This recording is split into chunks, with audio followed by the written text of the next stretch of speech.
Hi friends, LP-UP സിലബസിൽ ലോക ചരിത്രം എന്ന ഭാഗത്ത് നമുക്ക് പഠിക്കാനുള്ള ഒരേ ഒരു ടോപ്പിക്കാണ് നദീതട സംസ്കാരങ്ങൾ. നോക്കുമ്പോൾ നദീതട സംസ്കാരം മാത്രമേ പഠിക്കാനുള്ളൂ, സന്തോഷമാവും അല്ലേ? പക്ഷേ ഈ ഒരു നദീതട സംസ്കാരം എന്ന് പറയുമ്പോൾ ഏതൊരു LP-UP എക്സാമിനും നമുക്ക് ചോദ്യം വരുന്ന ഭാഗമാണ്, ഷുവർ ആയിട്ടുള്ള ഒരു ടോപ്പിക്കാണ്. 1 അല്ലെങ്കിൽ 2 മാർക്ക് നമുക്ക് ഈ ഭാഗത്ത് നിന്ന് കിട്ടും. അപ്പോൾ നദീതട സംസ്കാരം എന്ന് പറയുമ്പോൾ ഹാരപ്പൻ സംസ്കാരമുണ്ട്, അതുപോലെ ഈജിപ്ഷ്യൻ സംസ്കാരമുണ്ട്, മെസ്സപ്പൊട്ടോമിയനും ചൈനീസ് സംസ്കാരങ്ങളുമാണ് നമുക്ക് പഠിക്കാനായിട്ട് തന്നിട്ടുള്ളത്. ഇതിൽ ഏറ്റവും അധികം കണ്ടന്റ് നമുക്ക് പഠിക്കാനായിട്ടുള്ളത് ഹാരപ്പൻ സംസ്കാരത്തിൻ്റെ ഭാഗത്താണ്. അപ്പോൾ ഈ ഒരു ഭാഗത്ത് പ്രശ്നം എന്താണെന്ന് വെച്ചാൽ നമ്മൾ പഠിക്കുന്ന കാര്യങ്ങളൊക്കെ അങ്ങോട്ടും ഇങ്ങോട്ടും മാറിപ്പോകാനുള്ള സാധ്യത, ഏത് സംസ്കാരത്തിലാണ് ഇത് വരുന്നത് എന്ന് മാറിപ്പോകാനുള്ള സാധ്യതയുള്ളൊരു ടോപ്പിക്കാണ്.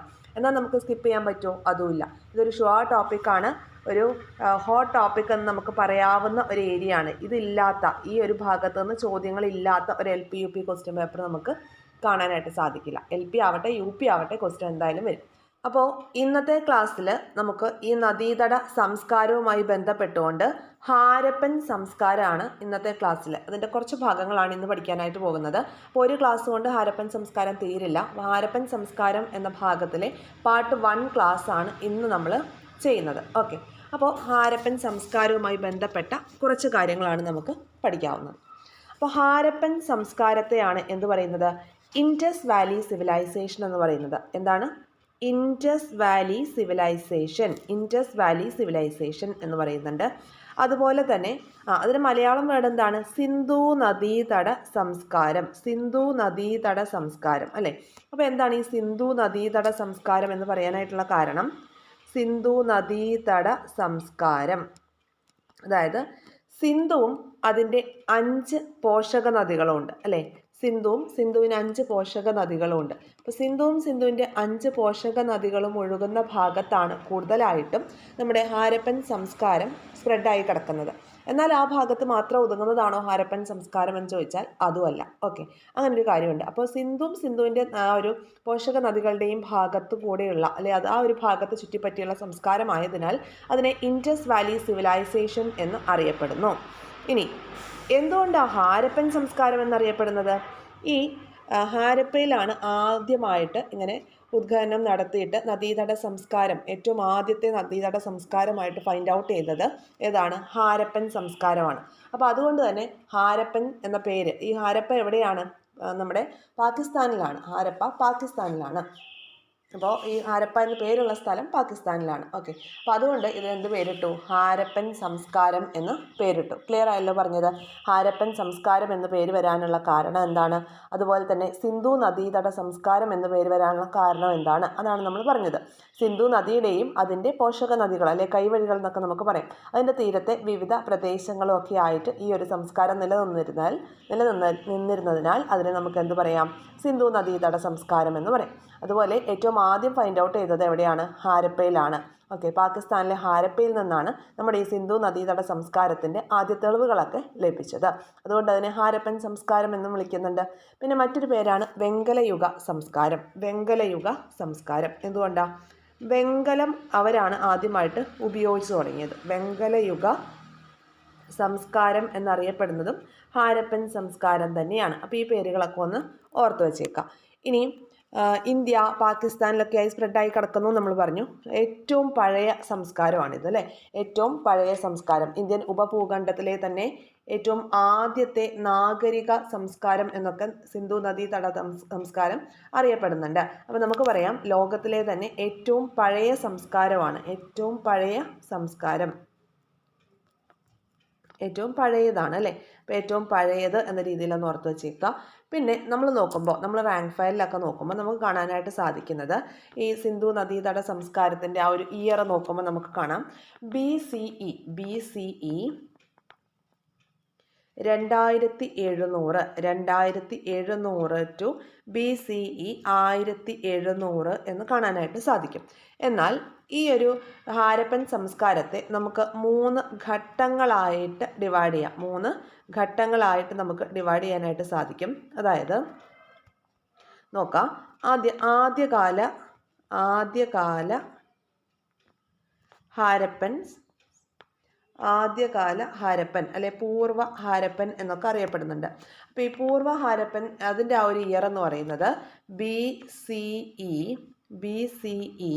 3500 ടു 2700 കേട്ടോ, 2700. ഇനി അടുത്തൊരു ഘട്ടമായിട്ട് പറയുന്നത് വികസിത ഹാരപ്പനാണ്. വികസിത ഹാരപ്പൻ അല്ലെങ്കിൽ പക്വ ഹാരപ്പൻ എന്നൊക്കെ നമുക്ക് പറയാം. വികസിത ഹാരപ്പൻ അല്ലെങ്കിൽ പക്വ ഹാരപ്പൻ ഇയർ നോക്കാം. BCE 2600, BCE 2600 to BCE 1900. പിന്നെ വരുന്ന ലാസ്റ്റ് ഘട്ടമാണ് പിൽക്കാല ഹാരപ്പൻ. പിൽക്കാല ഹാരപ്പൻ. അപ്പോൾ അതിൻ്റെ ഇയർ നോക്കാം. BCE 1700 to 1500. അപ്പോൾ ഇങ്ങനെയാണ് ഹാരപ്പൻ സംസ്കാരത്തെ നമുക്കൊന്ന് ഘട്ടം ഘട്ടമായിട്ടൊന്ന് ക്ലാസിഫൈ ചെയ്യാവുന്നത്. എങ്ങനെയൊക്കെയാണ്? ആദ്യം നോക്കാം. ആദ്യകാല ഹാരപ്പൻ BCE 3500 ടു 2700. ഇനി വികസിത അല്ലെങ്കിൽ പക്വ ഹാരപ്പൻ എന്ന് പറയുന്നത് BCE 2600 ടു 1900. ഇനി പിൽക്കാല ഹാരപ്പൻ എന്ന് പറയുമ്പോൾ BCE 1700 ടു 1500 കാണാം. പൊതുവേ നമ്മൾ ഹാരപ്പൻ സംസ്കാരത്തിൻ്റെ ഇയർ നോക്കി പഠിക്കുക. 2700 ടു 1700 BCE എന്നുള്ളതാണ്. അതായത് ഈ സെൻറ്ററിൽ കാണുന്ന വികസിത അല്ലെങ്കിൽ പക്വ ഹാരപ്പനെ കുറിച്ചാണ് നമ്മൾ കൂടുതൽ ഡീറ്റെയിൽഡ് ആയിട്ട് പഠിക്കുന്നത്. അപ്പോൾ ഈ ആദ്യകാല ഹാരപ്പൻ്റെ അവസാന ഭാഗം മുതൽ പിൽക്കാല ഹാരപ്പൻ്റെ ആദ്യ ഭാഗം വരെയുള്ള ആ ഒരു സമയമാണ് നമ്മൾ 2700 ടു 1700 BCE എന്ന് പറഞ്ഞ് പഠിക്കുന്നത്. അതായത് ആദ്യകാല ഹാരപ്പൻ എന്ന് പറയുന്ന ആ ഒരു സമയത്ത് അല്ലെ ആദ്യകാല ഹാരപ്പൻ സംസ്കാരത്തിൻ്റെ ആ ഒരു സമയത്ത് പ്രത്യേകിച്ച് നഗര കേന്ദ്രങ്ങളോ അങ്ങനെയുള്ള കാര്യങ്ങളോ ഒന്നും ഉണ്ടായിരുന്നില്ല. അതായത് അവിടുത്തെ ആളുകൾ അന്നത്തെ അവരുടെ അധിവാസ മേഖല അല്ലെ കേന്ദ്രം എന്ന് പറയുന്നത് ഗ്രാമങ്ങൾ തന്നെയായിരുന്നു ആദ്യകാല ഹാരപ്പനിൽ. അതുകൊണ്ട് തന്നെ പ്രത്യേകിച്ച് അവിടെ ഡീറ്റെയിൽഡ് ആയിട്ടോ അല്ലെങ്കിൽ ഒരു ഡെവലപ്മെൻറ്റ്സ് ഒന്നും ഇല്ലാത്തത് കൊണ്ട് തന്നെ ആ ഒരു ഏരിയയെക്കുറിച്ച് അല്ലെങ്കിൽ ആ ഒരു ഇയറിനെ കുറിച്ച് ഒരുപാട് കാര്യങ്ങളൊന്നും നമുക്ക് പഠിക്കാനില്ല. ഈ വികസിത അല്ലെങ്കിൽ പക്വ ഹാരപ്പൻ എന്ന് പറയുമ്പോൾ പേര് സൂചിപ്പിക്കുന്ന പോലെ തന്നെ വികസനം, ഈ ഇൻഡസ് വാലി സിവിലൈസേഷനുമായി ബന്ധപ്പെട്ടുള്ള വികസനങ്ങളൊക്കെ സ്റ്റാർട്ട് ചെയ്യുന്നത് ഈ വികസിത ഹാരപ്പൻ്റെ സമയം മുതലാണ്. നഗരങ്ങളുടെ ആവിർഭാവം, ഹാരപ്പൻ സംസ്കാരത്തിൻ്റെ പൂർണ്ണമായിട്ടുള്ള വളർച്ച, അതായത് വാണിജ്യ ബന്ധങ്ങൾ, കാർഷിക രംഗത്തെ വളർച്ച, നഗരാസൂത്രണം, അഴുക്കുചാൽ സമ്പ്രദായം, ധാന്യപ്പുര, അങ്ങനെയുള്ള എല്ലാ കാര്യങ്ങളും ഈ വികസിത അല്ലെങ്കിൽ പക്വ ഹാരപ്പൻ്റെ സമയം മുതലാണുള്ളത്. അപ്പോൾ അതാണ് നമുക്ക് കൂടുതൽ ഡീറ്റെയിൽ ആയിട്ട് പഠിക്കാനുള്ളത്. അതുപോലെ പിൽക്കാല ഹാരപ്പനെ കുറിച്ചും കൂടുതലായിട്ടൊന്നും പഠിക്കാനായിട്ടില്ല. ഇനി നമുക്ക് ഹാരപ്പൻ സംസ്കാരത്തിൻ്റെ ഉദ്ഖനനവുമായി ബന്ധപ്പെട്ട് കുറച്ച് ആളുകളുടെ പേരുകൾ നമുക്ക് പഠിക്കാനായിട്ടുണ്ട്. നമുക്കറിയാലോ, നമ്മുടെ director of archaeological survey of India archaeological survey of India എന്ന് പറയുമ്പോൾ ASI. അപ്പോൾ 1921 സർ ജോൺ മാർഷൽ ഇന്ത്യയുടെ ഡയറക്ടറായിട്ട് ASIയുടെ അതായത് ആർക്കിയോളജിക്കൽ സർവേ ഓഫ് ഇന്ത്യയുടെ ഡയറക്ടറായിട്ട് 1921 സർ ജോൺ മാർഷൽ ആ ഒരു ചുമതല വഹിച്ചുകൊണ്ടിരിക്കുന്ന സമയത്താണ് ഇങ്ങനെ ഹാരപ്പൻ സംസ്കാരത്തിൻ്റെ അല്ലെങ്കിൽ സിന്ധു നദീതട സംസ്കാരത്തിൻ്റെ ഉദ്ഖനനം നടത്താനായിട്ട് തീരുമാനിക്കുന്നത്, അല്ലെങ്കിൽ അതിൻ്റെ അവശിഷ്ടങ്ങളൊക്കെ കണ്ടെത്താനായിട്ട് തീരുമാനിക്കുന്നത്. അപ്പോൾ സിന്ധു നദീതട സംസ്കാരവുമായി നമ്മൾ പറയുമ്പോൾ അവിടെ ഏറ്റവും പ്രധാനപ്പെട്ട 2 കേന്ദ്രങ്ങളാണ്, ഒന്ന് മോഹൻജോദാരോയും മറ്റൊന്ന് ഹാരപ്പയും. അപ്പോൾ ഹാരപ്പയിൽ ഉദ്ഖനനം നടത്തിയത് 1921 ദയാറാം സാഹ്നിയുടെ നേതൃത്വത്തിലാണ്. ഓക്കെ, ക്ലിയർ ആയല്ലോ. 1921 ദയാറാം സാഹ്നിയുടെ നേതൃത്വത്തിലാണ് അവിടെ ഒരു ഉദ്ഖനനം നടത്തുന്നത്. 1924 ഇങ്ങനെ ഒഫീഷ്യലായിട്ട് ഡിക്ലെയർ ചെയ്യുകയാണ്. ഹാരപ്പൻ സംസ്കാരം കണ്ടെത്തി എന്ന് പറഞ്ഞ് ഒഫീഷ്യലായിട്ട് ഡിക്ലെയർ ചെയ്തത് ആരാന്ന് വെച്ചാൽ അത് സർ ജോൺ മാർഷലാണ്. ഓക്കെ, ജോൺ മാർഷലാണ് എന്ത് ചെയ്യുന്നത്, ഒഫീഷ്യലായിട്ട് കണ്ടെത്തി എന്ന് ഡിക്ലെയർ ചെയ്യുന്നത് ആരാണ്? ജോൺ മാർഷലാണ്. ക്ലിയർ ആവുന്നുണ്ടോ? ഹാരപ്പൻ സംസ്കാരം കണ്ടെത്തിയതായിട്ട് ഔദ്യോഗികമായി പ്രഖ്യാപിച്ച വർഷമാണ് 1924. അപ്പോൾ 1921 തന്നെ sir John marshal archaeological survey of ഇന്ത്യയുടെ ഡയറക്ടർ ആയിരുന്ന കാലത്താണ് ഈ സിന്ധു നദീതട സംസ്കാരത്തിൻ്റെ ഉദ്ഖനനവുമായി ബന്ധപ്പെട്ട് കാര്യങ്ങൾ നടക്കുന്നത്. അങ്ങനെ 2 കേന്ദ്രങ്ങളിലാണ് ആ സമയത്ത് 1921 22 ഉദ്ഖനനം നടക്കുന്നത്. അതിൽ മോഹൻജോദാരോയിൽ ഉദ്ഖനനം നടത്തിയത് RD ബാനർജിയുടെ നേതൃത്വത്തിലും ഹാരപ്പയിൽ ദയാറാം സാഹ്നിയുടെ നേതൃത്വത്തിലുമാണ്. ക്ലിയർ ആവുന്നുണ്ടോ? വർഷം 1921. ഹാരപ്പയിൽ ഉദ്ഖനനം നടത്തിയ വർഷം 1921, ദയാറാം സാഹ്നിയുടെ നേതൃത്വത്തിൽ. പിന്നെ മോഹൻജോദാരോയിൽ ഉദ്ഖനനം നടത്തിയത് 1922 RD ബാനർജിയുടെ നേതൃത്വത്തിൽ. ഓക്കെ, അങ്ങനെ ഉദ്ഖനനമൊക്കെ ചെയ്തതിന് ശേഷം 1924 ഹാരപ്പൻ സംസ്കാരം കണ്ടെത്തിയതായിട്ട് നമ്മുടെ ജോൺ മാർഷൽ ഔദ്യോഗികമായിട്ട് പ്രഖ്യാപിക്കുന്നുണ്ട്. അപ്പോൾ അത് മാറിപ്പോവാതെ പഠിച്ചു വെക്കണം. ഹാരപ്പയുടെ ഉദ്ഖനനവുമായി ബന്ധപ്പെട്ട് പഠിക്കേണ്ട പേര് ദയാറാം സാഹ്നി എന്നാണ്. ഇങ്ങനെ ആലോചിക്കാം കേട്ടോ. അപ്പൻ അല്ലേ, നമ്മുടെയൊക്കെ അപ്പന്മാർ വളരെ ദയുള്ള ആൾക്കാരാണല്ലോ. ഓക്കെ, അപ്പോൾ അപ്പൻ എന്താണ്? ദയുള്ള ആളാണ്. ഹാരപ്പൻ സംസ്കാരത്തിന്റെ ഉദ്ഖനനം നടത്തിയത് ദയാറാം സാഹ്നിയാണ്. അത് ഒഫീഷ്യലി ഡിക്ലെയർ ചെയ്തതാണ് ആര്? Sir John marshal. ക്ലിയർ ആവുന്നുണ്ടോ? വർഷം 1921 പിന്നെ ഒഫീഷ്യൽ ഡിക്ലറേഷൻ നടത്തുന്നത് 1924. എന്നാൽ ഇതിനൊക്കെ മുന്നേ തന്നെ 1862 ആദ്യമായിട്ട് ഹാരപ്പൻ പ്രദേശം സന്ദർശിച്ച് അവിടെ തകർന്നു പോയ നഗരത്തിന്റെ അവശിഷ്ടങ്ങളൊക്കെ ആദ്യമായിട്ട് തിരിച്ചറിഞ്ഞൊരു വ്യക്തിയുണ്ട്. അതായത് അവിടെ അങ്ങനെ ഒരു സംസ്കാരം നിലനിന്നിരുന്നു, ഏതോ ഒരു സംസ്കാരം അവിടെ നിലനിന്നിരുന്നു എന്നുള്ള ഒരു സൂചന ആദ്യമായി നൽകിയ വ്യക്തി ചാൾസ് മേസൺ ആണ്. Charles Mason. സ്റ്റേറ്റ്മെന്റ് ആയിട്ടൊക്കെ ഇങ്ങനെ ചോദിക്കുമ്പോൾ ഈ ഒരു പേര് നമ്മൾ അറിയാതെ പോകരുത്. 1862 എന്താണ്? ചാൾസ് മേസൺ ആണ് ഇങ്ങനെ ഒരു സംസ്കാരം, അത് ഏതോ ഒരു സംസ്കാരം അവിടെ നിലനിന്നിരുന്നു, അതിന്റെ അവശിഷ്ടങ്ങളൊക്കെ അദ്ദേഹം അവിടെ ശ്രദ്ധിച്ചിരുന്നു. ഓക്കെ, ആ ഒരു സമയത്ത് അദ്ദേഹം ആ പ്രദേശം സന്ദർശിച്ച സമയത്ത് 1862, അതായത് ബ്രിട്ടീഷ് ഭരണകാലത്താണ്.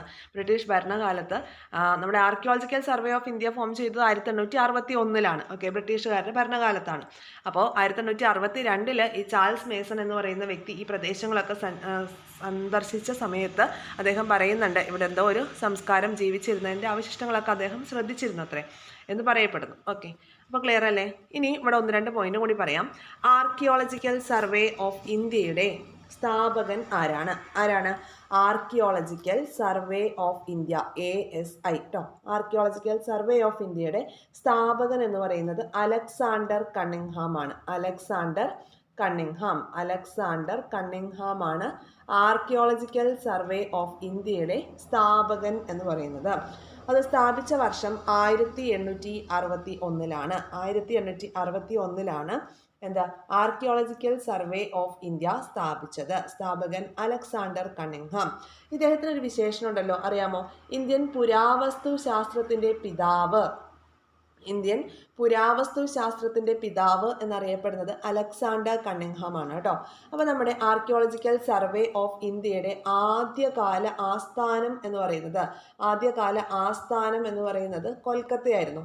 ആദ്യത്തെ ആസ്ഥാനം കൊൽക്കത്തയായിരുന്നു കേട്ടോ. ഇപ്പോൾ എവിടെയാ? ഇപ്പോൾ ന്യൂഡൽഹിയിലാണ്.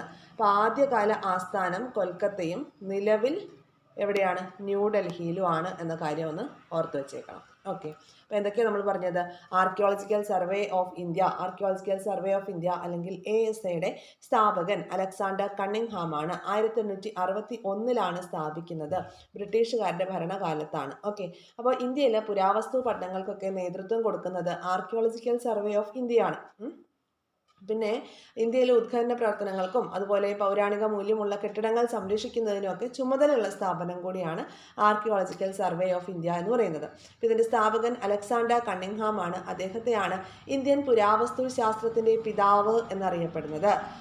Archaeological survey of India ASI, അതിന്റെ ആദ്യകാല ആസ്ഥാനം എന്ന് പറയുന്നത് കൊൽക്കത്തയായിരുന്നു. പിന്നീട് ന്യൂഡൽഹി, നിലവിൽ ഇപ്പം ന്യൂഡൽഹിയാണ് ആർക്കിയോളജിക്കൽ സർവേ ഓഫ് ഇന്ത്യയുടെ ആസ്ഥാനം എന്ന് പറയുന്നത്. ക്ലിയർ അല്ലേ ഇത്രയും കാര്യങ്ങൾ? ഇനി അടുത്തൊരു ഭാഗത്തോട്ട് നമുക്ക് വരാം.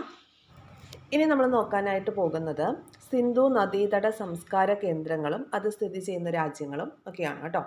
അപ്പോൾ ഏറ്റവും ആദ്യമായിട്ട് നമ്മൾ പറഞ്ഞു, ആദ്യമായി കണ്ടെത്തിയ സിന്ധു നദീതട സംസ്കാര കേന്ദ്രമാണ് ഹാരപ്പ എന്നുള്ളത് അല്ലേ. ഹാരപ്പ 1921 കണ്ടെത്തിയത്. അതുപോലെ മോഹൻജോദാരോ ആണെങ്കിൽ 1922 കണ്ടെത്തിയിട്ടുള്ളത്. ആ 2 വർഷങ്ങളൊന്ന് നോട്ട് ചെയ്ത് വെക്കണം. 1922 21. ഓക്കെ അല്ലേ? ഓക്കെ, അപ്പോൾ ഒന്ന് നോക്കാം. ഹാരപ്പ 1921, മോഹൻജോദാരോ 1922. പിന്നെ ഒന്നുള്ളത് സുത് കാജൽ ദോർ, സുത് കാജൽ ദോർ. ഇത് ഈ 3 സ്ഥലങ്ങളും പാകിസ്ഥാനിലാണ് കേട്ടോ. ഹാരപ്പ, മോഹൻജോദാരോ, സുത് കാജൽ ദോർ എന്നീ 3 സ്ഥലങ്ങളും പാകിസ്ഥാനിലാണ്. ഹാരപ്പയുടെ വർഷം 1921, മോഹൻജോദാരോ ആണെങ്കിൽ 1922, സുത് കാജൽ ദോർ ഇയർ നോക്കണ്ട, സുത് കാജൽ ദോർ പാകിസ്ഥാനാണെന്ന് ഓർത്ത് വയ്ക്കുക.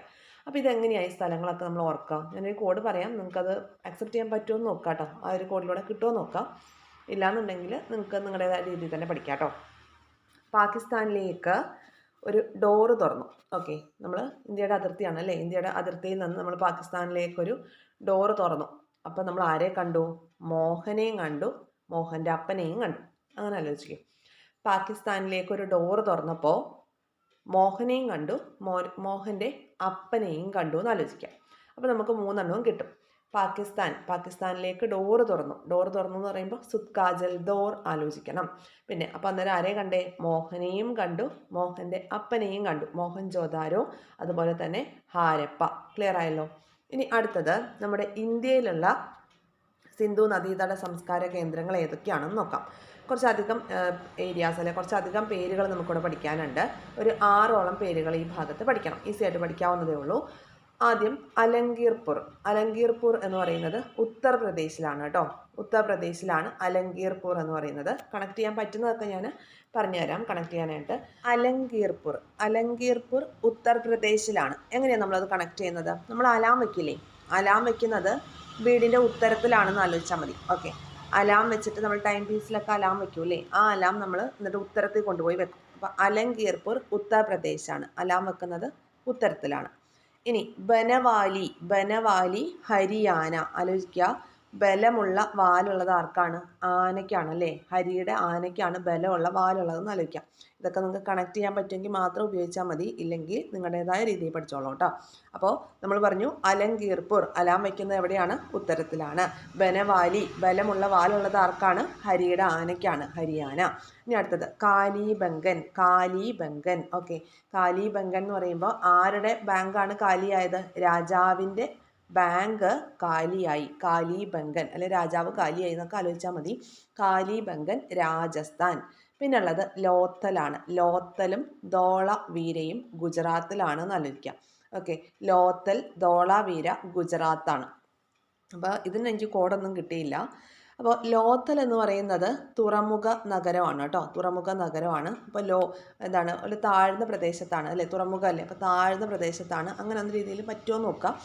ലോത്തൽ ഗുജറാത്താണ്, പിന്നെ ധോളവീര ഗുജറാത്താണ്. ഓക്കെ, പിന്നെ വരുന്നത് രൂപാറാണ്. രൂപാർ പഞ്ചാബിലാണ്. രൂപാറുമായി ബന്ധപ്പെട്ട് പഠിക്കേണ്ട 1-2 പോയിന്റ്സ് ഉണ്ട്. അതായത് നമുക്ക് സ്വാതന്ത്ര്യത്തിന് ശേഷം നമ്മൾ കണ്ടെത്തിയിട്ടുള്ള ഒരു പ്ലേസാണ്, അല്ലെങ്കിൽ ഉദ്ഘാടനം നടന്നിട്ടുള്ള സ്ഥലമാണ് ഈ രൂപാർ എന്ന് പറയുന്നത്. ക്ലിയർ ആവുന്നുണ്ടോ? ഇന്ത്യക്ക് സ്വാതന്ത്ര്യം ലഭിച്ചതിന് ശേഷം കണ്ടെത്തിയിട്ടുള്ളൊരു പ്ലേസാണ് രൂപാർ എന്ന് പറയുന്നത്. പഞ്ചാബിലാണ് കേട്ടോ, പഞ്ചാബിലാണ് ഈ ഒരു രൂപാർ എന്ന പ്ലേസ്. ഇപ്പോൾ രൂപ് നഗർ എന്നൊക്കെയാണ് അറിയപ്പെടുന്നത്. ഘാഗർ നദീതീരത്താണ് ഈ രൂപാർ സ്ഥിതി ചെയ്യുന്നത്. അതിനെക്കുറിച്ചൊക്കെ നമ്മൾ ഡീറ്റെയിൽ ആയിട്ട് പഠിക്കും. ഇപ്പം ജസ്റ്റ് പറഞ്ഞു എന്നേ ഉള്ളൂ. അതുപോലെ ഷോട്ട് ഗായ് അഫ്ഗാനിസ്ഥാൻ. ഇതെങ്ങനെ നമ്മൾ കണക്ട് ചെയ്യാം? അപ്പോൾ ഇന്ത്യയുമായിട്ട് അതിർത്തി പങ്കിടുന്ന അല്ലേ, ഏറ്റവും ചെറിയ അല്ലെ ഏറ്റവും കുറച്ച് അതിർത്തി പങ്കിടുന്ന അയൽ രാജ്യമാണ് അഫ്ഗാനിസ്ഥാൻ. നമ്മൾ പഠിച്ചിട്ടുള്ളതാണ്. ഇന്ത്യയും അതിൻ്റെ അതിർത്തിയും കാര്യങ്ങളൊക്കെ നമ്മൾ പഠിക്കുമ്പോൾ 106 കിലോമീറ്റർ ആണ് അല്ലേ അഫ്ഗാനിസ്ഥാൻ നമ്മുടെ ഇന്ത്യയുമായിട്ട് അതിർത്തി പങ്കിടുന്നത്. അപ്പോൾ ഏറ്റവും ഷോർട്ടാണ് ആര്? അഫ്ഗാനിസ്ഥാൻ്റെ അതിർത്തി എന്ന് പറയുന്നത്. അപ്പോൾ ഷോട്ട് ഗായ് അഫ്ഗാനിസ്ഥാൻ എന്ന രീതിയിൽ കണക്ട് ചെയ്യാം. ഷോർട്ടാണ് ഏത്? അഫ്ഗാനിസ്ഥാൻ. ആ രീതിയിൽ കണക്ട് ചെയ്യാം. ക്ലിയർ ആയല്ലോ? അപ്പോൾ ഇത്രയും കണക്ഷൻസ് കിട്ടിയല്ലോ. ഒന്നുകൂടി നമുക്ക് നോക്കാം. എന്താ നമ്മൾ പറഞ്ഞു വന്നത്? സിന്ധു നദീതട സംസ്കാര കേന്ദ്രങ്ങളും അവ എവിടെയാണ് ലൊക്കേറ്റ് ചെയ്യുന്നതെന്നാണ്. അപ്പോൾ ഹാരപ്പ, മോഹൻജോദാരോ, സുത് കാജൽ ദോർ. ഡോറ് തുറന്നപ്പോൾ നമ്മൾ ആരെയൊക്കെ കണ്ടത്? ഡോറ് തുറന്നപ്പോൾ മോഹനെയും കണ്ടു, മോഹൻ്റെ അപ്പനെയും കണ്ടു അല്ലേ. സുത് കാജൽ ദോർ, അതുപോലെ മോഹൻജോദാരോ, ഹാരപ്പ എവിടെയാണ്? പാകിസ്ഥാനിലാണ്. ഇനി അതുപോലെ അടുത്തത് ഇന്ത്യയിൽ ആലങ്കീർപൂർ, അലാം വെച്ചത് എവിടെയാ? ഉത്തരത്തിലാണ്. അടുത്തത് ബനവാലി. ബലമുള്ള വാലുള്ളത് ആർക്കാണ്? ഹരിയുടെ ആനയ്ക്കാണ് അല്ലേ. ബലമുള്ള വാല് ഹരിയുടെ ആനയ്ക്ക്. ബനവാലി ഹരിയാന. കാലിബംഗൻ, കാലിയായത് ആരാണ്? രാജാവാണ് കാലിയായത്. ലോത്തൽ ലോ പ്രദേശത്തുള്ളതാണ്, അല്ലെ ലോ താഴ്ന്ന പ്രദേശമാണ് ഏത്, ഗുജറാത്ത്. അങ്ങനെ ആലോചിക്കുക കേട്ടോ. അവിടെ തുറമുഖ നഗരമാണ്, അപ്പോൾ ലോ ആയിട്ടുള്ള പ്ലേസ് ആണെന്ന് ആലോചിക്കുക. ധോളവീരയും ഗുജറാത്താണ്. പിന്നെ നമ്മൾ പറഞ്ഞത് രൂപാർ, സ്വാതന്ത്ര്യത്തിന് ശേഷം രൂപം കൊണ്ടത് എന്നോ അങ്ങനെ എന്തെങ്കിലും കണക്ട് ചെയ്യുക. സ്വാതന്ത്ര്യത്തിന് ശേഷം, ഇന്ത്യയുടെ സ്വാതന്ത്ര്യത്തിന് ശേഷം ഉദ്ഖനനം നടന്ന നമ്മുടെ സിന്ധു നദീതട സംസ്കാര കേന്ദ്രമാണ് രൂപാർ എന്ന് പറയുന്നത്. പഞ്ചാബിലാണ്, പഞ്ചാബ്. ഓക്കെ. ഇനി ഷോട്ടുഗായ്, അത് ഈസി ആയിട്ട് കണക്ട് ചെയ്യാലോ, അഫ്ഗാനിസ്ഥാനിലുമാണ്. ഇത്രയും ഓക്കെ അല്ലേ? ഇനി ഇവ ഓരോന്നും നമ്മൾ ഡീറ്റെയിൽ ആയിട്ട് തന്നെ പഠിക്കണം. അപ്പോൾ ആദ്യമായിട്ട് സിന്ധു നദീതട സംസ്കാരങ്ങളിൽ തന്നെ ഏറ്റവും ആദ്യമായിട്ട് കണ്ടെത്തിയത് ഹാരപ്പ ആയതുകൊണ്ടാണ് സിന്ധു നദീതട സംസ്കാരത്തിന് പൊതുവെ ഹാരപ്പൻ സംസ്കാരം എന്ന് പേര് വന്നത്. ഇനി ഹാരപ്പ എന്ന ആ ഒരു പ്രദേശത്തെ കാര്യങ്ങളുമായി ബന്ധപ്പെട്ട് കുറച്ച് ഡീറ്റെയിൽസ് കൂടി നമുക്ക് പഠിക്കാം. അപ്പോൾ ഹാരപ്പൻ കേന്ദ്രങ്ങൾ പ്രധാനമായിട്ടും സ്ഥിതി ചെയ്തിരുന്നത് ഇന്ത്യയിലും പാകിസ്ഥാനിലുമായിട്ടാണ്. അതായത് പാകിസ്ഥാൻ്റെ പടിഞ്ഞാറൻ തീരം മുതൽ ഉത്തർപ്രദേശിലെ, നമ്മുടെ ഇന്ത്യയിലെ ഉത്തർപ്രദേശിലെ ആലങ്കീർപൂർ വരെയും അതുപോലെ വടക്ക് ജമ്മു കാശ്മീർ മുതൽ തെക്ക് നർമ്മദാ തീരം വരെയും വൈഡായിട്ട് കടന്നിരുന്ന ഒരു സംസ്കാരമായിരുന്നു ഹാരപ്പൻ സംസ്കാരം എന്ന് പറയുന്നത്. ഓക്കെ. അപ്പോൾ പാകിസ്ഥാനിലെ പഞ്ചാബ് പ്രവിശ്യയിലെ സഹിവാൾ ജില്ലയിലാണ് ഈ ഒരു ഹാരപ്പ സ്ഥിതി ചെയ്യുന്നത്. ഓക്കെ അല്ലേ? അപ്പോൾ ഇതിന് പേര് വന്നത് ഹാരപ്പ എന്നുള്ള സ്ഥലത്തെ ഉദ്ഖനനമാണ് 1921 ഏറ്റവും ആദ്യമായിട്ട് നടന്നത്. ദയാറാം സാഹ്നിയുടെ നേതൃത്വത്തിലായിരുന്നു. ദയാറാം സാഹ്നിയുടെ നേതൃത്വത്തിൽ 1921 ഹാരപ്പയിലാണ് ആദ്യമായി ഉദ്ഖനനം ചെയ്തത്. അതുകൊണ്ടാണ് ഇൻഡസ് വാലി സിവിലൈസേഷനെ ഹാരപ്പൻ സംസ്കാരം എന്നുകൂടി അറിയപ്പെടുന്നത്. അതിൻ്റെ അർത്ഥം ഹാരപ്പ മാത്രമല്ല, അവിടെ എന്തും കൂടി ഉണ്ട്, മറ്റ് പല സിന്ധു നദീതട സംസ്കാര കാര്യങ്ങൾ കൂടി നമുക്ക് പഠിക്കാനുണ്ട്. അപ്പോൾ ഹാരപ്പയെക്കുറിച്ചാണ് ഏറ്റവും ആദ്യം നമ്മൾ പഠിക്കുന്നത്. ഇപ്പോൾ ഇത്രയും നേരം പറഞ്ഞ കാര്യങ്ങൾ ക്ലിയർ ആയെന്ന് വിശ്വസിക്കുന്നു. ഹാരപ്പൻ സംസ്കാരം അല്ലെങ്കിൽ ഹാരപ്പൻ കേന്ദ്രം സ്ഥിതി ചെയ്യുന്നത് എവിടെയാണ്? ഇന്നത്തെ ഇന്ത്യയിലും പാകിസ്ഥാനിലുമായിട്ടാണ്. പാകിസ്ഥാൻ്റെ പടിഞ്ഞാറൻ തീരം മുതൽ നമ്മുടെ ഉത്തർപ്രദേശിലെ ആലങ്കീർപൂർ വരെയും അതുപോലെ ജമ്മു കാശ്മീർ മുതൽ തെക്ക് നർമ്മദാ തീരം വരെയും ഇങ്ങനെ വൈഡ് സ്പ്രെഡായി കടന്നിരുന്ന ഒരു സംസ്കാരമാണ് ഹാരപ്പൻ സംസ്കാരം എന്ന് പറയുന്നത്. ഇനി പാകിസ്ഥാനിലെ പഞ്ചാബ് പ്രവിശ്യയിലെ സഹിവാൾ ജില്ലയിൽ സ്ഥിതി ചെയ്യുന്ന സിന്ധു നദീതട സംസ്കാരം ഏതാന്ന് ചോദിച്ചാൽ ഹാരപ്പയാണ്. ഓക്കെ അല്ലേ? ഹാരപ്പ എന്ന് നമ്മൾ പഠിക്കുന്നത് പാകിസ്ഥാനിലാണ്. ഇവിടെ കണ്ടോ, നമ്മളിവിടെ പഠിച്ചത് എന്താണ്? ഹാരപ്പ പാകിസ്ഥാനിലാണ് എന്നാണ് പഠിച്ചത്. പക്ഷേ പാകിസ്ഥാനിൽ മാത്രമല്ല, പാകിസ്ഥാനിലും ഇന്ത്യയിലും ആയിട്ട് സ്ഥിതി ചെയ്യുന്നുണ്ട്. പാകിസ്ഥാൻ്റെ പടിഞ്ഞാറൻ തീരം മുതൽ ഇങ്ങോട്ട് വന്നാൽ നമ്മുടെ ഉത്തർപ്രദേശിലെ ആലങ്കീർപൂർ വരെയും അതുപോലെ വടക്ക് ജമ്മു കാശ്മീർ മുതൽ തെക്ക് നർമ്മദാ തീരം വരെയും സ്പ്രെഡായി കിടക്കുന്ന ഒരു ഹാരപ്പൻ കേന്ദ്രമാണ്, അല്ലേ? കേന്ദ്രമാണ് ഹാരപ്പ എന്ന് പറയുന്നത്. ഓക്കെ. അപ്പോൾ ഇങ്ങനെ ഈ ചോദ്യം വരികയാണ്, ഹാരപ്പ നിലനിന്നിരുന്ന നദീതീരം ഏതാന്ന് ചോദിച്ചാൽ രവി നദീതീരമാണ് പറയേണ്ടത്. ഓക്കെ. സിന്ധുവും അതിൻ്റെ പോഷക നദികളുമാണ്, അല്ലേ? അപ്പോൾ സിന്ധുവിൻ്റെ പോഷക നദിയായിട്ടുള്ള രവി നദീതീരത്തായിരുന്നു ഹാരപ്പ നിലനിന്നിരുന്നത് എന്നാണ് പറയപ്പെടുന്നത്. പിന്നെ ഋഗ്വേദത്തിൽ ഹരിയുപ്യ എന്ന് പരാമർശിക്കുന്നത് ഹാരപ്പയാണ്. ചെമ്പ് നിർമ്മിതികൾക്ക് പ്രസിദ്ധമായിട്ടുള്ള സിന്ധു നദീതട പ്രദേശമായിരുന്നു ഹാരപ്പ. അതുപോലെ തന്നെ ഈ മൃതദേഹങ്ങളൊക്കെ പെട്ടിയിൽ അടക്കം ചെയ്തിരുന്നു എന്നതിന് തെളിവ് ലഭിച്ചത് ഹാരപ്പയിൽ നിന്നാണ്. അപ്പോൾ ഇത്രയും കാര്യങ്ങളാണ് നമുക്ക് ഹാരപ്പയുമായി ബന്ധപ്പെട്ടൊന്ന് ഓർത്തിരിക്കേണ്ട കാര്യങ്ങൾ. ഓക്കെ. പൊതുവായിട്ട് സിന്ധു നദീതട സംസ്കാരവുമായി ബന്ധപ്പെട്ട് കുറേ കാര്യങ്ങൾ നമുക്ക് പഠിക്കാനുണ്ട്, അല്ലെങ്കിൽ ഹാരപ്പൻ സംസ്കാരവുമായിട്ട് കുറേ കാര്യങ്ങൾ പഠിക്കാനുണ്ട്. പക്ഷെ ഹാരപ്പ എന്ന കേന്ദ്രത്തെ ചുറ്റിപ്പറ്റി പഠിക്കേണ്ട കാര്യങ്ങൾ ഇത്രയുമാണ്. അപ്പോൾ അവിടെ ഈ ഉദ്ഖനനത്തിന് നേതൃത്വം കൊടുത്തത് ദയാറാം സാഹ്നിയാണ് 1921. എന്നാൽ ഒഫീഷ്യലായിട്ട് 1924 ഇങ്ങനെ ഹാരപ്പൻ സംസ്കാരം കണ്ടെത്തി എന്ന് ജോൺ മാർഷൽ ഔദ്യോഗികമായിട്ട് പ്രഖ്യാപിച്ചിട്ടുണ്ട് എന്ന കാര്യം കൂടി ഓർക്കുക. അപ്പോൾ ഹാരപ്പ എന്ന സ്ഥലത്തെ ഉദ്ഖനനത്തിന് നേതൃത്വം കൊടുത്തത് ദയാറാം സാഹ്നിയാണ്. ഓക്കെ അല്ലേ? ഇനി അടുത്തൊരു ഭാഗത്തേക്ക് വരാം. മോഹൻജോദാരോയെ കുറിച്ചാണ് ഇനി പഠിക്കേണ്ടത്. മോഹൻജോദാരോ എന്ന് പറയുന്നത് എന്താണ്? മോഹൻജോദാരോ എന്ന വാക്കിൻ്റെ അർത്ഥം നമ്മുടെ സിന്ധി ഭാഷയിൽ മോഹൻജോദാരോ എന്ന വാക്കിൻ്റെ അർത്ഥം മരിച്ചവരുടെ കുന്ന് എന്നാണ്. അപ്പോൾ മരിച്ചവരുടെ കുന്ന് എന്നാണ് ഈ ഒരു വാക്കിൻ്റെ അർത്ഥം എന്ന് പറയുന്നത്. ഇത് മുൻപ് PSCക്ക് ചോദിച്ചിട്ടുള്ളതാണ്. മരിച്ചവരുടെ കുന്ന് എന്നാണ് മോഹൻജോദാരോ എന്ന സിന്ധി ഭാഷയിൽ ഇതിൻ്റെ അർത്ഥം എന്ന് പറയുന്നത്. പാകിസ്ഥാനിലെ സിന്ധ് പ്രവിശ്യയിൽ ലാർക്കാന ലാർക്കാന ജില്ലയിലാണ് കേട്ടോ.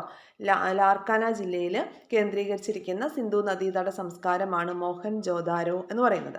അപ്പോൾ മോഹൻജോദാരോ എന്ന് പറയുമ്പോൾ നമ്മുടെ മനസ്സിലേക്ക് പെട്ടെന്ന് നമ്മൾ പഠിച്ചിട്ടുള്ളത് എന്തിനെക്കുറിച്ചാണ്? മഹാസ്നാനഘട്ടം. ചെറിയ ക്ലാസ്സുകളിലൊക്കെ നമ്മൾ പഠിച്ചിട്ടുള്ളതാണ് ഗ്രേറ്റ് ബാത്ത് അല്ലെങ്കിൽ മഹാസ്നാനഘട്ടത്തെക്കുറിച്ച്. അപ്പോൾ മോഹൻജോദാരോയിൽ നിന്ന് കണ്ടെടുത്ത പ്രശസ്തമായിട്ടുള്ള ഒരു നിർമ്മിതിയാണ് എന്തെന്ന് പറയുന്നത്? ഈ ഒരു മഹാസ്നാനഘട്ടം എന്ന് പറയുന്നത്. പിന്നെ പഠിക്കേണ്ടത് മോഹൻജോദാരോയുമായി ബന്ധപ്പെട്ട് 1922 ആർ ഡി ബാനർജിയുടെ നേതൃത്വത്തിലാണ് എന്ത് ചെയ്തത്? ഇവിടെ ഉദ്ഖനനം നടന്നത്. ഓക്കെ, അപ്പോൾ നമ്മുടെ മോഹൻജോദാരോയിൽ ഉദ്ഖനന പ്രവർത്തനങ്ങൾക്ക് നേതൃത്വം കൊടുത്തത് RD ബാനർജി 1922. അപ്പോൾ എങ്ങനെ ഇത് ഓർക്കും? മോഹൻ അല്ലേ, നമ്മൾ പറഞ്ഞിട്ടുണ്ടായിരുന്നു നേരത്തെ ഒരു ഡോറ് തുറന്നപ്പോൾ നമ്മൾ പാകിസ്ഥാനിലേക്ക് ഡോറ് തുറന്നു, അവിടെ ആരെയൊക്കെ കണ്ടു? മോഹനെയും കണ്ടു, മോഹൻ്റെ അപ്പനെയും കണ്ടു എന്ന് പറഞ്ഞു. അപ്പോൾ മോഹൻജോദാരോ 1922 ആ മോഹൻ എന്താ ചെയ്യുന്നത്? ഒരു ബാനറും പിടിച്ചാൽ നിൽക്കുന്നതെന്ന് ആലോചിക്കാം. ആ മോഹനൻ ഒരു ബാനറും പിടിച്ചാൽ നിൽക്കുന്നത്. മോഹൻജോദാരോയിൽ ഉദ്ഘാടനം നടത്തിയത് ആരാണ്? RD ബാനർജിയാണ്. ഓക്കെ, ലാർക്കാന ജില്ലയിലാണ്. ലാർക്കാന ജില്ല, ഓക്കെ, പാകിസ്ഥാനിലെ ലാർക്കാന ജില്ലയിലാണ് മോഹൻജോദാരോ കേന്ദ്രീകരിച്ചിരിക്കുന്നത്. ഓക്കെ, അപ്പോൾ അത്രയും കാര്യങ്ങളൊക്കെ ആയല്ലോ. മരിച്ചവരുടെ കുന്ന് സിന്ധി ഭാഷയിൽ മരിച്ചവരുടെ കുന്ന് എന്നറിയപ്പെടുന്ന പ്രദേശമാണ് മോഹൻജോദാരോയിൽ ഇമ്പോർട്ടൻ്റ് ആയിട്ടുള്ള ഒരു നിർമ്മിതിയാണെന്ത്? സ്നാനഘട്ടം എന്ന് പറയുന്നത്. മഹാസ്നാനഘട്ടം അല്ലെങ്കിൽ ഗ്രേറ്റ് ബാത്ത്. അതുപോലെ തന്നെ ഡാൻസിങ് ഗേളിൻ്റെ പ്രതിമ കണ്ടെത്തിയത് എവിടെ നിന്ന് തന്നെയാണ്?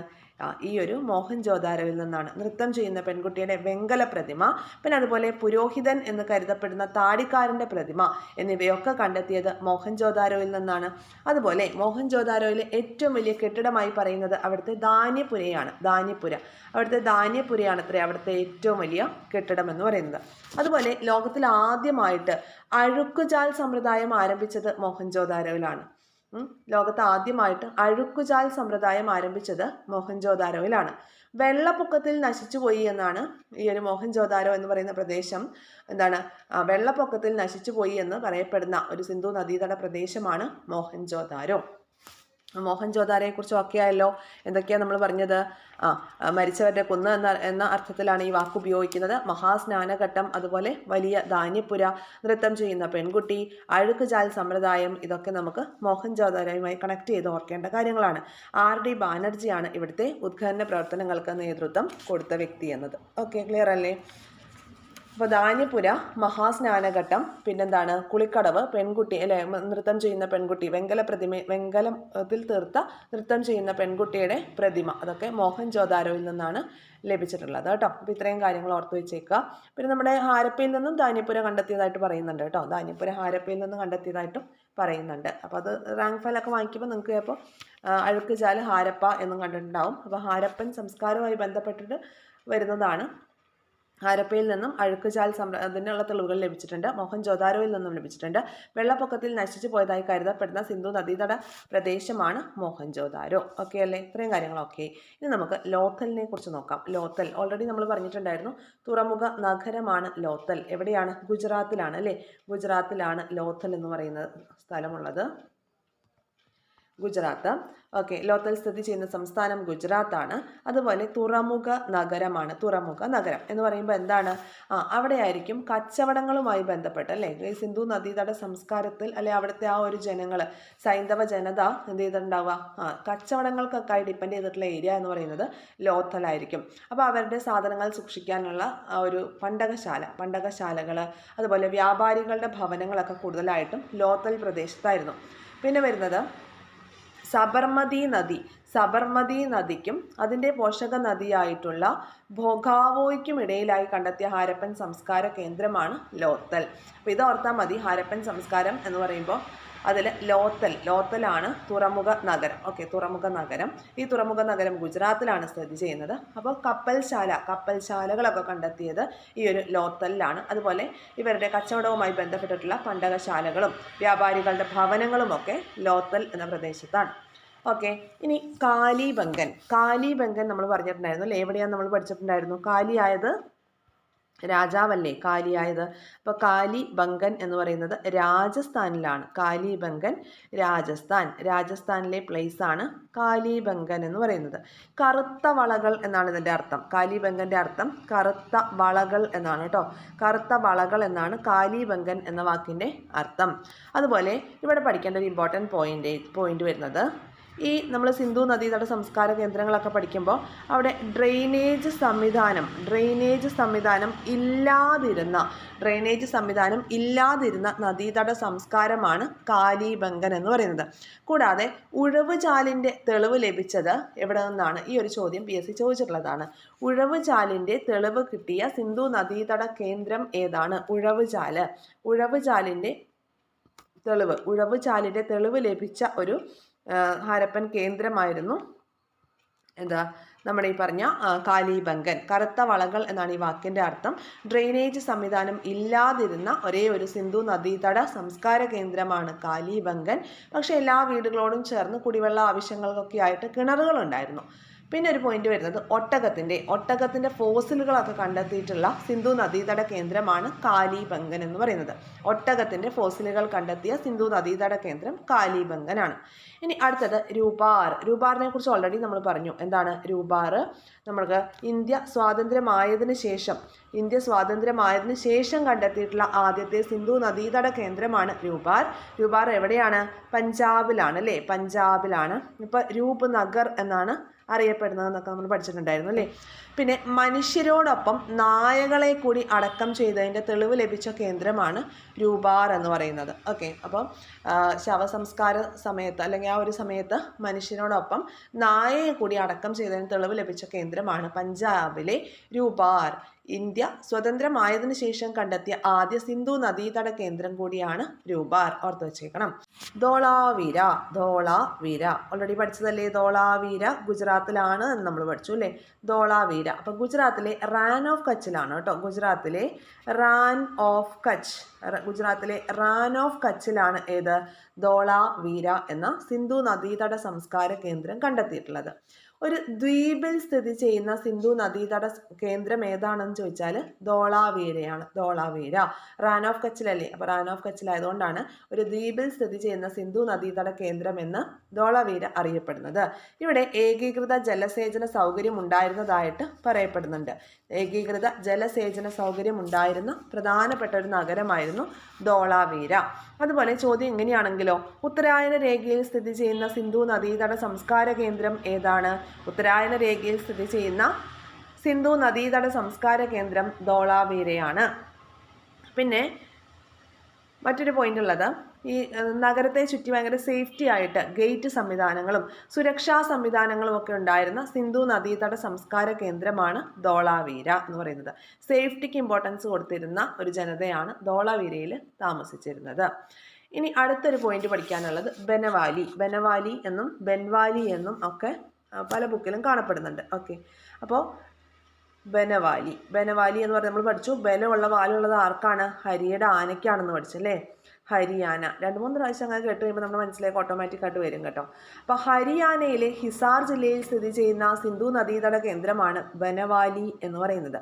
പിന്നെ ബനവാലിയുടെ ബാർലിയും തമ്മിൽ കണക്ട് ചെയ്ത് പഠിക്കാം. ബാർലി ആയിരുന്നു ഇവിടുത്തെ പ്രധാനപ്പെട്ട കൾട്ടിവേഷൻ എന്ന് പറയുന്നത്. ബാർലി കൃഷി ചെയ്തതിൻ്റെ തെളിവൊക്കെ ഇവിടെ നിന്ന് ലഭിച്ചിട്ടുണ്ട്. അതുപോലെ കലപ്പയുടെ കളിമൺ രൂപങ്ങളൊക്കെ ബനവാലിയിൽ നിന്ന് ലഭിച്ചിട്ടുണ്ട്. പിന്നെ നമ്മൾ പഠിച്ചിട്ടുണ്ടായിരുന്നല്ലോ ഹാരപ്പ ജനതയെ എന്ത് ചെയ്തിട്ടുണ്ടായിരുന്നു?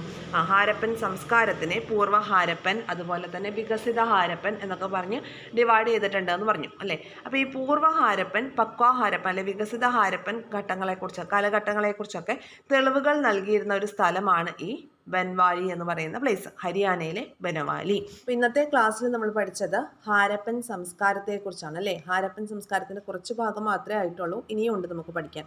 അപ്പോൾ ഈ നദീതട സംസ്കാരങ്ങളിൽ ഏറ്റവും കൂടുതൽ പോയിന്റ്സ് നമുക്ക് പഠിക്കാനുള്ളത് ഹാരപ്പൻ സംസ്കാരവുമായി ബന്ധപ്പെട്ടിട്ടാണെന്ന് ഓൾറെഡി പറഞ്ഞല്ലോ. അപ്പോൾ ഹാരപ്പൻ സംസ്കാരം, പിന്നെ ഹാരപ്പൻ സംസ്കാരത്തിൻ്റെ ഡിഫറെൻറ്റ് കാലഘട്ടങ്ങളായിട്ടുള്ളത് നമ്മൾ പറഞ്ഞു. 2700 BCE മുതൽ 1700 BCE വരെയാണ് പൊതുവെ ഹാരപ്പൻ സംസ്കാരത്തിൻ്റെ ഒരു വികസിത ഹാരപ്പൻ സംസ്കാരത്തിൻ്റെ കാലഘട്ടമായിട്ട് പറയപ്പെടുന്നത്. പിന്നെ നമ്മളവിടെ ഉദ്ഘാടനം നടത്തിയത് ആരൊക്കെയാണ്, ഇന്ത്യയിലെ പ്രധാനപ്പെട്ട ഹാരപ്പൻ കേന്ദ്രങ്ങൾ ഏതൊക്കെയാണ്, പാകിസ്ഥാനിലേത് ഏതാണ്, അഫ്ഗാനിസ്ഥാനിലേത് ഏതാണെന്നൊക്കെ പഠിച്ചു. കൂടാതെ ഇന്ത്യയിലെ സിന്ധു നദീതട സംസ്കാര കേന്ദ്രങ്ങളെക്കുറിച്ച് ഡീറ്റെയിൽ ആയിട്ടും പറഞ്ഞു. അപ്പോൾ ഇത്രയും കാര്യങ്ങളാണ് ഇന്നത്തെ ക്ലാസ്സിൽ നമ്മൾ പഠിച്ചത്. ഇനി ഇതിൻ്റെ തുടർന്നുള്ള ക്ലാസ്സിൽ നമ്മൾ ഹാരപ്പൻ്റെ നെക്സ്റ്റ് പാർട്ട് ചെയ്യുന്നതായിരിക്കും. ഓക്കെ അല്ലേ? അപ്പോൾ ക്ലാസ്സുകളൊക്കെ നിങ്ങൾക്ക് യൂസ്ഫുൾ ആകുന്നുണ്ടോ? ഉണ്ടെങ്കിൽ തീർച്ചയായിട്ടും കമൻറ്റ് ബോക്സിൽ പറയണേ. കൂടാതെ സബ്സ്ക്രൈബ് ചെയ്താൽ കാണുന്നവർ സബ്സ്ക്രൈബ് ചെയ്ത് കാണുക, ഷെയർ ചെയ്ത് നിങ്ങളുടെ ഫ്രണ്ട് സർക്കിളിലേക്ക് കൂടി കൊടുക്കണം. പിന്നെ ലൈക്ക് ചെയ്യാനും ഹൈപ്പ് ചെയ്യാനും കമൻറ്റ് ചെയ്യാനും ഒന്നും വിട്ടുപോകണ്ട. ടെലഗ്രാം ചാനലിലേക്ക് കൂടി ജോയിൻ ചെയ്യുകയാണെങ്കിൽ നമ്മുടെ വീക്ക്ലി സ്റ്റഡി പ്ലാനുകളും ഈ സ്റ്റഡി പ്ലാൻ ബേസ് ചെയ്തിട്ടുള്ള എക്സാംസും ഒക്കെ നമുക്ക് ഫ്രീ ആയിട്ട് ആക്സസ് ചെയ്യാനായിട്ട് സാധിക്കും. Okay, thank